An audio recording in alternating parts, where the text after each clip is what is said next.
آپ کی عمر کا 35واں سال تھا کہ ایک زوردار سیلاب آیا، اس سے خانہ کعبہ کی دیواریں پھٹ گئیں۔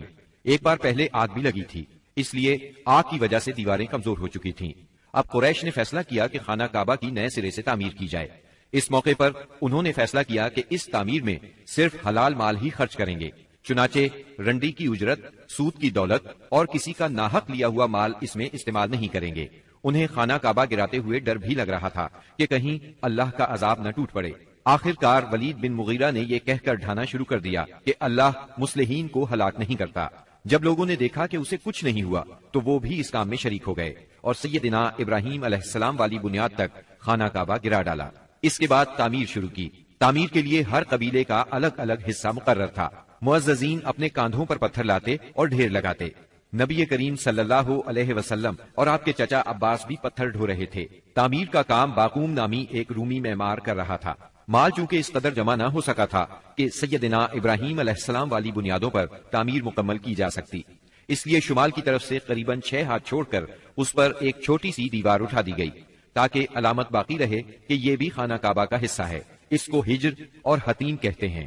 جب دیوار حجر اسود تک اٹھ گئی تو ہر سردار نے چاہا حجر اسود کو اس کی جگہ رکھنے کا شرف اسے حاصل ہو۔ اس پر سخت جھگڑا اٹھ کھڑا ہوا جو 4-5 روز تک جاری رہا۔ کسی طرح فیصلہ نہ ہو پایا کہ حجر اسود کون رکھے گا، اور قریب تھا کہ حرم میں خون ریزی ہو جائے، لیکن ابو امیہ کی ایک تجویز سب نے منظور کر لی۔ ابو امیہ سب سے زیادہ عمر رسیدہ تھا۔ اس نے کہا، میری تجویز یہ ہے کہ کل صبح مسجد حرام کے دروازے سے جو شخص سب سے پہلے داخل ہو اس سے فیصلہ کرا لیا جائے، یعنی وہ جس کے حق میں فیصلہ دے دے حجر اسود وہی اس کی جگہ پر رکھے گا۔ دوسرے دن صبح سویرے جو شخص سب سے پہلے داخل ہوا وہ نبی اکرم صلی اللہ علیہ وسلم تھے۔ قریش آپ کو دیکھتے ہی بول پڑے، هذا الامین رضینا هذا محمد، یہ تو محمد ہیں جو کہ امین ہیں، ہم ان سے راضی ہیں۔ پھر آپ ان کے نزدیک پہنچے تو آپ کو تفصیل سنائی گئی۔ آپ نے اس مسئلے کا حل یہ نکالا کہ ایک چادر لی، اس میں حجر اسود کو رکھا اور سب سرداروں سے کہا اس چادر کو سب لوگ کناروں سے پکڑ کر اٹھائیں۔ سب نے ایسا ہی کیا۔ جب چادر حجر اسود کی جگہ پہنچ گئی تو آپ نے اپنے مبارک ہاتھوں سے حجر اسود کو اس کی جگہ پر رکھ دیا۔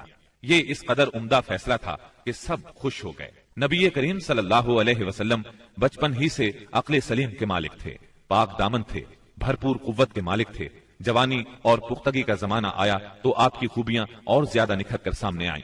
آپ درست سوچ، صحیح نظر، بہترین اخلاق اور عمدہ عادات کا سب سے بلند نمونہ تھے۔ سچائی اور امانت، صبر و شکر، حیا اور وفا، خیر خواہی اور تواضع سبھی میں ممتاز تھے۔ بھلائی اور احسان میں آپ کا کوئی ثانی نہیں تھا۔